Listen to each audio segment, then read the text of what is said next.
Écoutez Donald Trump qui a réaffirmé hier que les États-Unis étaient aux commandes du Venezuela. Ne me demandez pas qui est aux commandes, car je vous donnerai une réponse qui sera très controversée. Nous sommes aux commandes. Alors, Thomas Bonnet, nous sommes aux commandes, ce que dit contrairement à... C'est pour ça que ça montre quand même, effectivement, même s'il n'y a pas de présence massive militaire des États-Unis au Venezuela, il y a une... Et encore, oui, ça mérite d'être vérifié. On sait qu'il y a une phase 2 qui est possible, c'est ce qu'a en tout cas déclaré Donald Trump. Donc il y a quand même une implication forte des États-Unis dans le processus, dans la transition dont on ne sait pas combien de temps elle peut durer, ce qu'elle implique aussi de la part du Venezuela, etc.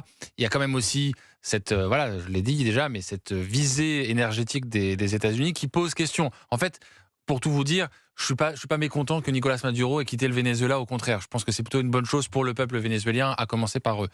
Mais ce que je me dis, c'est que si Donald Trump demain va faire la même chose avec d'autres pays, et il le dit d'ailleurs, il le dit. Donc là, on va quand même... Et puis certains Colombiens et Cubains même aussi, ou même le Groenland. Donc on va quand même commencer à se poser la question. Après, moi, je pense qu'il faut sortir de notre naïveté. Les États-Unis ont une zone d'influence qu'ils veulent utilisée à plein. C'est la même chose pour la Russie, c'est la même chose pour la Chine, l'Iran, la Turquie.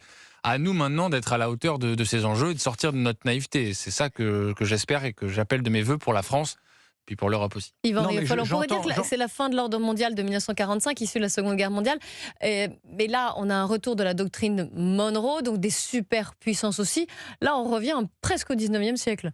Écoutez, j'entends cette analyse, elle me paraît un peu convenue malgré tout, parce que ce qui se passe là, on l'a déjà vu auparavant, je vous ai rappelé les précédents de Noriega notamment, et ce n'avait pas suscité de grande indignation. Singulièrement, Mitterrand avait accepté, par exemple, que Noriega soit exfiltré, effectivement, et qu'il rejoigne ses juges. Donc je ne suis pas très ébranlé par ces arguments-là. Pour le reste, je vois...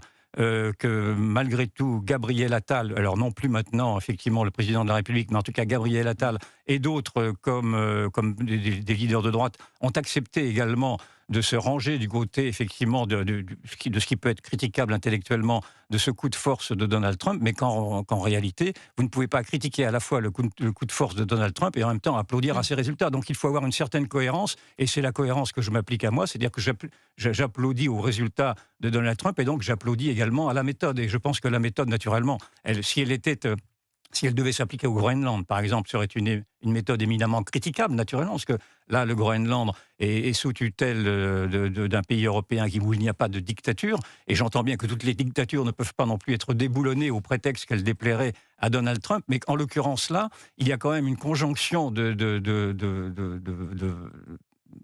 faute, si je puis dire, de la part de Noriega, qui cumule certes d'être dictateur, mais d'être un narcotrafiquant, d'être un financeur du Hezbollah, etc., etc. Donc ça fait quand même beaucoup. Donc je pense que le profil méritait son sort.